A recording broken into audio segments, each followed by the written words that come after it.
le retour des questions des internautes.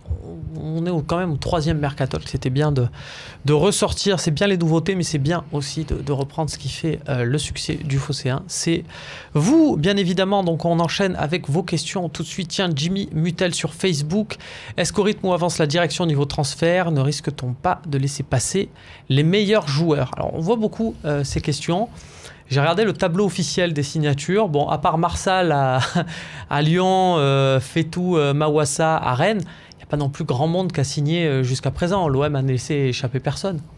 Jusqu'à maintenant, non, c'est vrai. Le mercato a très peu bougé en France. Les Anglais ont un peu plus bougé au mois de juin que d'habitude, ils font rien. Et ça commence un peu à signer. Les Italiens ont fait beaucoup d'opérations tout le mois de juin. Et ont mis un peu la panique sur le marché parce que d'habitude, il ne se passe pas grand-chose aussi au mois de juin. Ils ont beaucoup travaillé, donc il y a quand même eu des mouvements, il y a quand même eu des joueurs aujourd'hui qui ont bougé, des joueurs sur lesquels était l'OM ou qui ont prolongé, Mandzukic, Silva, etc. et d'autres. En retard, tu es pas en retard, mais si aujourd'hui l'idée c'est de dire on va attendre le 31 août pour faire une bonne affaire économique, grand danger. Tu dois choisir le joueur que tu veux, l'attaquant d'épaisseur, de dimension internationale, l'attaquant qui va te faire passer un palier, que tu vas faire un saut de qualité dans ton jeu. Et ça, tu le trouveras quand même plus au mois de juillet que le 31 août. Yvan, toi qui connais ce mercato-là, c'est des situations que tu dois connaître, est-ce que à ce mois de juin, puisque c'est vrai que pour répondre vraiment à la question de Jimmy, est-ce que même s'il n'y a pas de signature, normalement tout est enclenché? Par exemple, quand tu as un joueur, il y a eu plusieurs propositions, à cette période-là de l'année, tu as fait le tri, tu sais quel club est prioritaire et tu négocies pour l'option A pour ton joueur?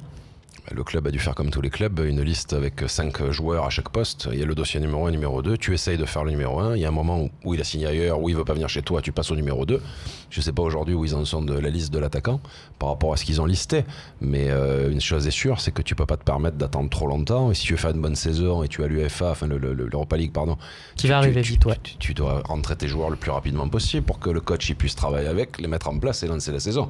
Si tu as 3 joueurs importants qui arrivent le 31 août, tu lances pas bien ta saison et encore moins l'Europa League, quoi. Mathieu, c'est quoi ton sentiment là-dessus? Est-ce que tu es dans ce truc de se dire elles sont où les recrues, un peu comme Djabel Debbouze disait ils sont où les sketchs dans son spectacle? Est-ce que c'est un peu ça? C'est-à-dire, est-ce que tu as l'impression d'avoir on a créé une attente chez toi sur cette recrue du mois de juin? Peut-être un peu, mais après vu comment s'est passé le mercato hivernal et vu la façon dont gère sa communication Jacques-Henri Hérault depuis le début, moi j'ai plutôt confiance en eux, en toute l'équipe dirigeante. Donc je suis pas là à me dire mais qu'est-ce qu'ils foutent, on va perdre tous les meilleurs joueurs et tout ça. Je pense qu'ils doivent avancer sur des dossiers qu'on connaît peut-être pas et que ça va sans doute bien se finir. Je suis plutôt dans une position de confiance en ce moment. Il faudrait pas que ça dure trop longtemps non plus, mais pour l'instant ça va encore.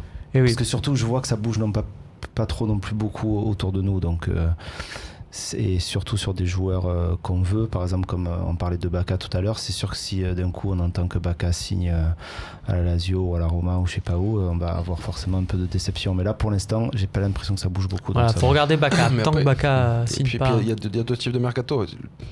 Mercato aujourd'hui tu peux attendre le 31 août si tu attends une discussion pour le prix ou que le joueur, son club ne veut pas le faire partir, donc tu attends la fin. Mais aujourd'hui, il est entendu que Bacca va quitter Milan. Donc bien sûr qu'il y a un club qui va le prendre avant, ils vont pas attendre le 31 août. Et c'est là, comme tu dis, si tu y vas pas, à un moment quelqu'un d'autre va y aller, et puis c'est 1, c'est 2, c'est 3, puis après tu perds les opportunités du marché. Ça c'est un mercato d'opportunité Bacca. Parce que s'il n'y a pas les nouveaux Chinois, Bacca il vient jamais à Marseille. Il ne pas de Milan et La PAB sur le forum qui nous dit Yvan, quel type de négociateurs sont Zoubi et Jacques-Henri Hérault? Jacques-Henri Hérault, j'ai jamais discuté de transfert ou de négociation avec lui. Et Zubizarreta, j'ai négocié pour Romain Alessandrini pour la sortie à Los Angeles. De toute façon, au final, ça reste Jacques-Henri Hérault sur les chiffres, sur l'économique et le propriétaire McCourt qui décide. Donc Zubizarreta fait la négociation et ensuite la présente aux dirigeants actionnaires et qui décident des finances. Mais Zubizarreta, c'est quand même plus l'aspect technico-tactique, je dirais, que la vraie et pure négociation qu'il instaure dans les relations. Donc, jusqu'à maintenant, des prix de transfert qu'ils ont fait ou des joueurs qu'ils ont fait, bon, visiblement, ils s'en sont sortis dans les négos. même si certains prix étaient un peu chers, comme on l'a souvent dit. Mais bon, après moi perso aujourd'hui, j'ai pas signé de nouveaux joueurs avec eux, donc je suis incapable de dire. J'ai envie quand même de prolonger la question de la PAB, parce qu'il y a un troisième membre là-dedans, c'est Rudy Garcia, que tu connais très bien depuis Dijon justement, et puis après avec Lille. Est-ce que tu penses que voilà, c'est quand même, parce qu'on parle beaucoup de Zubizarreta, et c'est quand même Rudy Garcia qui tranche sur les dossiers en premier lieu et qui est dans le mercato là 24 heures sur 24 lui aussi. La mentalité, la culture française sont que ce sont les entraîneurs qui décident, ce qui n'est pas le cas dans la majorité des championnats, mais en France c'est le schéma. Rudy il est arrivé avant Zubizarreta. C'est pas pareil quand un directeur vient et choisit un entraîneur que quand c'est un entraîneur qui vient et qui choisit un directeur. Donc c'est sûr que Rudy il est arrivé dans le projet, Zubi est arrivé après dans le projet. Donc Rudy aujourd'hui il est très important dans les choix, il l'a toujours été. Il est dans plus tous important les clubs où il est que passé. Zubizarreta. C'est toujours le débat ou l'osmose que tu dois arriver à trouver entre un entraîneur qui veut un certain type de joueur et un directeur qui veut un autre. Parce qu'il y a la politique du club et il y a la politique de l'entraîneur. Voilà, on va dire que le directeur est un peu plus sur le long terme. Le directeur doit penser à l'avenir et l'entraîneur, et c'est normal, l'entraîneur il pense au match de samedi. Donc on est toujours dans une confrontation, l'entraîneur il pense à la victoire samedi et le directeur il doit penser à 3 ans. Et c'est ça la vraie difficulté des clubs. Et la majorité des clubs ont du mal à trouver un juste équilibre entre on prévoit l'avenir, mais il faut aussi gagner samedi. Et nous, aujourd'hui, on est quand même plus dans une politique immédiate parce qu'on veut relancer le club. Donc c'est pour ça, la dernière fois moi, que je suis venu ici, on a parlé de tous les accords avec les enfants, les petits clubs de partenaires, etc. Moi, quand on me parle des gosses de 10 ans aujourd'hui, je suis content. Mais l'avenir, c'est demain, après-demain, dans 2 mois. C'est pas dans 10 ans. Donc c'est déjà de régler les problèmes aujourd'hui, de construire l'équipe aujourd'hui. Et ensuite, tu vas retravailler tes fondations si elles sont à travailler. Mais aujourd'hui, les gens ont envie qu'il y ait un nouveau projet sur le terrain. Les 11 qui jouent. Pas ce qui va arriver dès 14 ans, dans 5 ans, dans 6 ans. Donc je pense qu'il y a cette notion d'urgence ou d'immédiateté que les gens ont envie de voir une équipe compétitive et se régaler, quoi. Tiens, tu parlais de Romain Alessandrini. Il met même des Panenka maintenant. Il en a 8 buts, 7 passes décisives aux États-Unis. C'est un beau pari réussi là-dessus. Il a une vie extraordinaire là-bas. Il est très content. Quand il marque des buts, je ne l'avais pas vu heureux comme ça depuis très très très longtemps. Donc c'est notre première satisfaction. Après nous, on a toujours cru en Romain sportivement, techniquement. On savait que c'était un problème physique et deux, un problème de confiance et d'aligner les matchs pour être bon et performant. Aujourd'hui, il est bien physiquement parce que il a plus de problèmes. Les problèmes ça a été réglé à la fin à Marseille. Il a la confiance du coach de Los Angeles puisque c'est devenu un des meilleurs joueurs de la MLS aujourd'hui, donc il fait beaucoup confiance. Et donc Romain se lâche, il réussit, comme il réussit à Rennes, un petit peu tout ce qu'il entreprend. C'est génial pour lui et pour sa famille, après ce qu'on a quand même subi et souffert ici. Et puis on verra l'avenir. Mais aujourd'hui, le niveau du championnat, parce que j'entends souvent, ouais, la MLS, non, le championnat du Qatar, de Dubaï, de la Chine, voilà, tout ça, on joue division 3 CFA. Le championnat de MLS aujourd'hui, c'est d'un niveau, pas du 1er au 5e français ou allez, jusqu'au 10e, mais du 10e au 20e, les clubs de MLS tapent les clubs français. Après, il n'y a pas de Paris, il n'y a pas de Monaco. Et peut-être pas Marseille. Mais tout le reste du niveau des équipes moyennes de Ligue 1, va les faire jouer. C'est un peu un Nancy-Lorient que tu nous proposes. Un peu, mais avec du soleil, des stades pleins. Un Nancy-Lorient à Los Angeles, c'est beaucoup plus sympa. Ouais, j'imagine. Comme Jay-Z avec enfin Thierry Henry quand il est arrivé à New York avec Jay-Z, est-ce qu'il traîne avec le gratin de Hollywood? Non, par contre, il commence parce qu'il y a vraiment une connexion entre les mecs des Lakers, les mecs du foot, etc. Tu vois, c'est pas comme en France, quoi. Les sportifs se mélangent, les activités se mélangent. Ah ouais. Et Snoop Doggy Dogg, par exemple, il vient souvent au stade, il a fait des concerts. Donc il y a un lien, si tu veux. Comme si nous, c'est quand même énorme. Comme si nous, Ayam faisait un concert très régulièrement au stade Vélodrome, tu vois. Ouais. Ils ont cette approche, cette culture du show business, t'as l'hymne national, même pour un match amical, tu as l'hymne national américain, t'as l'impression que c'est la Ligue des Champions. Ils sont très bons pour le spectacle. Quoi. Les stades sont pleins, c'est bon enfant, il y a bonne ambiance, ils se battent pas de bagarre. C'est bon, très ça. Sympa. On va exporter, on va lancer un appel à Nancy et Lorient en leur disant on va peut-être mettre leur match là-bas. J'ai une franchise là-bas, ça peut être sympa. C'est génial quand même. On apprend qu'Alessandrini est pote avec Snoop Dogg. Enfin, va devenir pote avec Snoop Dogg là, c'est génial. Mais c'est une vie quand même incroyable. Le foot c'est quelque chose, mais Los Angeles. C'est clair. Après, voilà, après il y a celui qui joue en MLS à Colorado, à Denver, à Denver ouais. dans le Colorado. Voilà, il y a des villes où dans le Massachusetts, ça doit être moins sympa. Mais quand il y allait, il était bien. Mais pour nous, le plus important aujourd'hui, on y allait parce qu'il commençait à avoir des joueurs de 27, 28 qui y allaient, style Jovinko.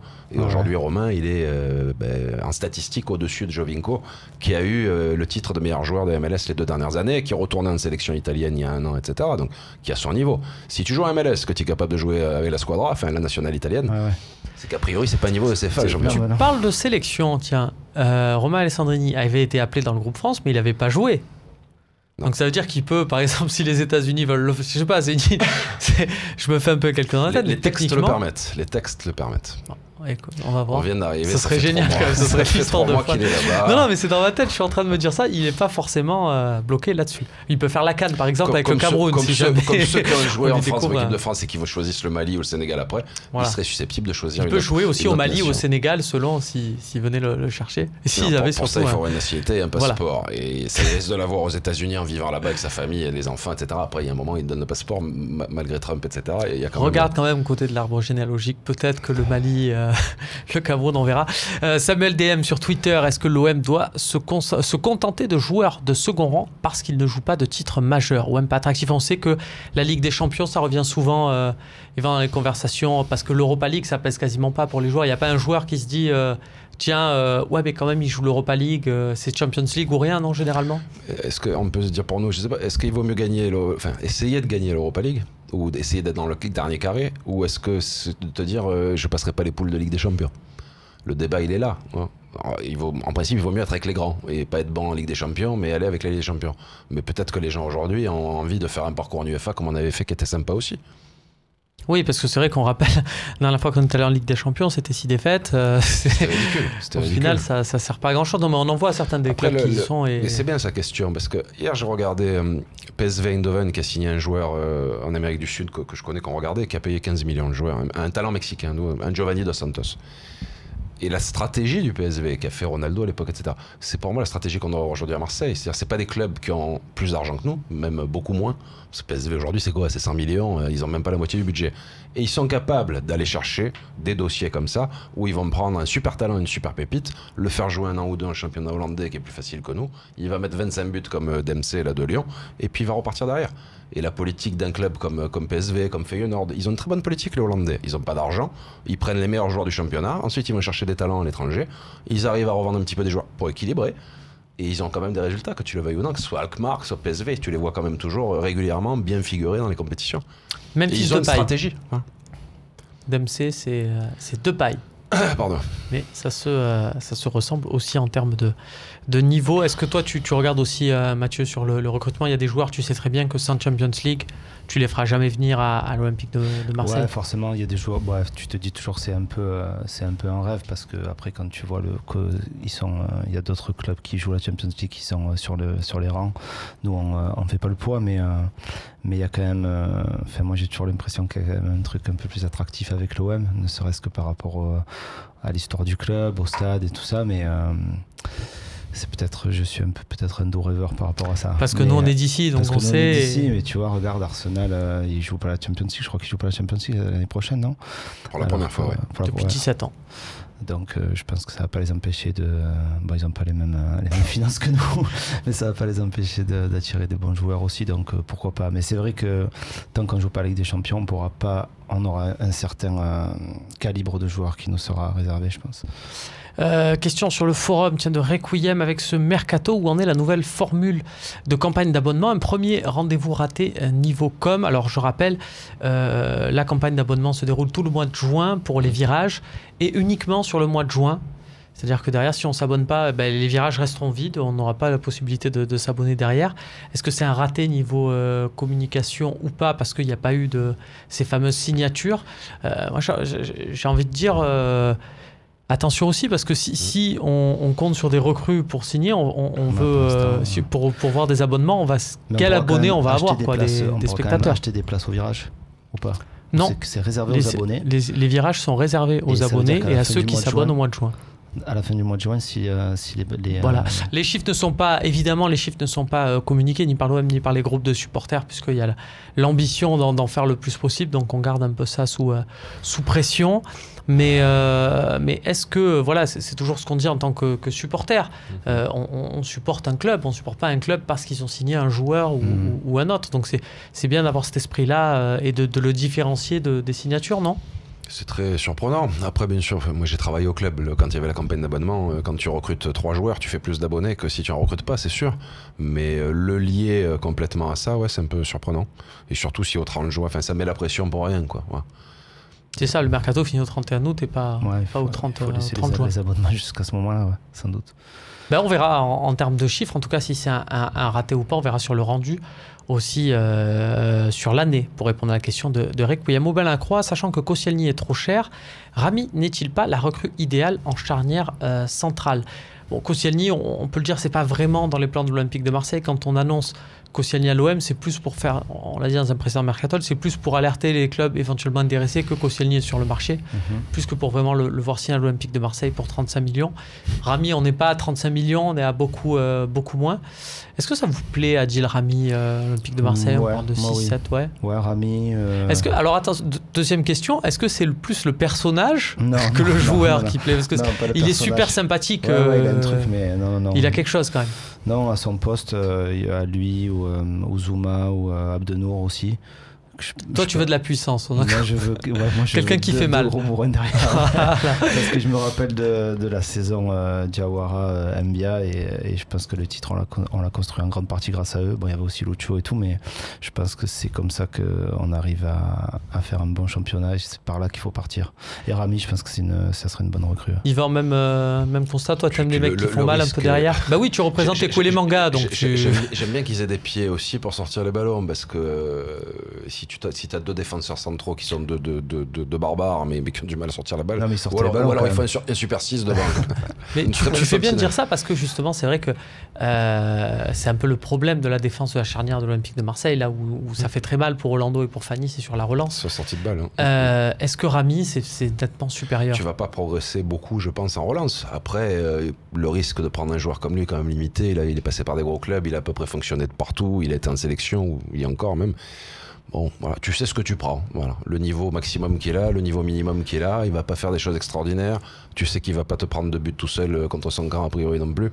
Tu sais la valeur du joueur. Le coach le connaît, a bossé avec lui, donc il sait à peu près comment ça va fonctionner. Il connaît la Ligue 1. Pour répondre à Aubin, c'est une recrue idéale maintenant. Pour ceux qui, justement, tu vas vers une valeur sûre. Voilà, tu rassures et tu vas essayer de faire à côté de lui quelqu'un peut-être d'un peu plus fort et tu te donnes quelques semaines pour pouvoir le signer. On peut répondre comme ça.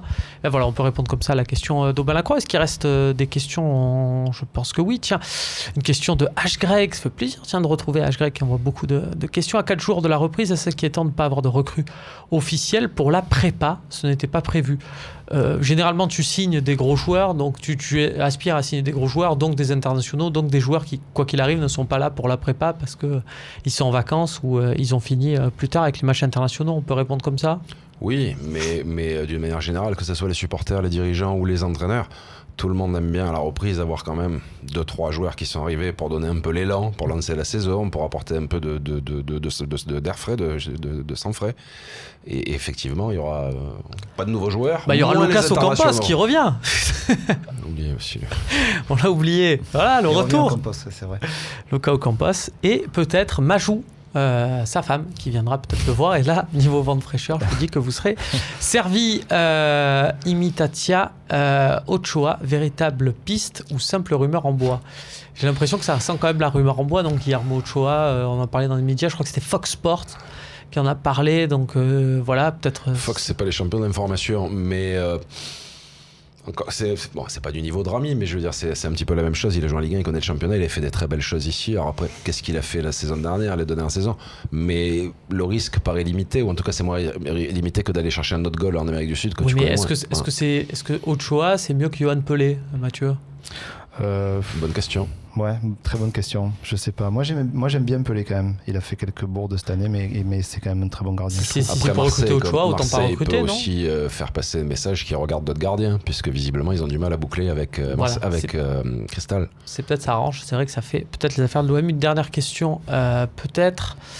On va avoir ça dans les minutes à venir. On va me dire si c'est aussi la dernière. Ça devrait être la dernière. Elle va s'afficher. C'est sur le forum. C'est Binou OM13. Y a-t-il d'autres jeunes que Camara qui pourraient signer pro cet été ? Alors là, ça va être tout l'intérêt, j'ai envie de dire, du premier stage de préparation de l'OM qui démarre la semaine prochaine. Puisque c'est généralement dans ces stages de préparation qu'on voit si un jeune est capable de se faire la place au milieu des recrues pros. sont là, les nouveaux jeunes. Voilà, ils vont être là. Il y a peut-être une chance pour Christopher Roca qui s'était montré à son avantage en finale de Coupe Gambardella, un jeune latéral gauche. Il y a Houssem Zakwani aussi sur le pendant côté droit. On sait que c'est des postes où il y a toujours besoin de signer des joueurs. Pourquoi pas les verrouiller en les faisant signer pro, à voir avec cette préparation. Et puis on le disait par exemple sur le poste de latéral gauche, si tu trouves pas de sortie à Bédimo et que tu recrutes quelqu'un et qu'il y a encore Patrice Evra, peut-être que de faire signer pro Christopher Roca, ça sera... Camara avait fait un seul match en latéral droit, je crois, dans la saison à Sochaux, c'est ça ? C'est ça, Rudy Garcia. C'est un central. Est-ce qu'en latéral droit, il est capable de faire la doublure sur Sakai ? Je sais pas. Rudy Garcia a dit qu'il pouvait... Si tu veux valoriser ton jeune joueur formé, c'est peut-être l'année de ne pas prendre une doublure et de compter sur lui. C'est exactement le discours qu'avait sorti à son encontre Rudy Garcia en disant que s'il signait, c'était pour le faire jouer, lui donner sa chance. C'était pas juste pour dire on a pris avec lui parce qu'il avait a priori des clubs à l'étranger, donc il peut pas rester si on lui a pas promis entre guillemets qu'il ait un peu d'espace et de temps de jeu, quoi. Voilà, donc il faudra suivre attentivement le premier stage de pré-saison et également les prochains numéros du Mercatalk. Merci messieurs. Merci. À bientôt Mathieu, on rappelle samedi concert à Mars Attack. Yvan, on rappelle sur ton téléphone 22h par jour jusqu'à la fin août. Bon courage. Et en septembre. À bientôt, à la semaine prochaine pour un prochain Mercatalk.